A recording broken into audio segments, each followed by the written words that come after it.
গুন্ডামি, মাস্তানে, গায়ের জোর দেখা সব অভদ্র, ছোট লোক, নিচু লোক। কোন ভদ্রলোক কখনো মানুষকে গায়ের জোর দেখাবে।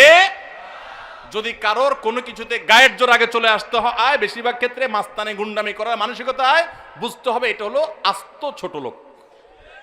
ছোট লোক ছাড়া কোনো ভদ্রলোক কোনোদিন কাউকে গায়ের জোর দেখাবে। দুর্বলের প্রতি যদি কেউ চাপিয়ে পড়ে, দুর্বলের প্রতি যদি কেউ ঝাঁপিয়ে পড়ে, এর মতো কাপুরুষ, এর মতো ছোট লোক, এর মতো নিচু লোক আল্লাহর জমিনে আরেকটা নেই। যুবক ভাইরা, মাস্তানি করার জন্য যোগ্যতার দরকার হয় না। মাস্তানি কুকুরে পারে, মাস্তানি বাঘে পারে, মাস্তানি সিংহে পারে, মাস্তানি হিংস্র জীবজন্তু করতে পারে, মাস্তানি সাপে করতে পারে, মাস্তানি আল্লাহর অনেক এই সমস্ত হিংস্র জীবজন্তু প্রাণীরা পারে। বিনয় এটা মানুষ পারে, এটা সবাই পারে না। বিনয়ী হবেন না অহংকারী হবেন,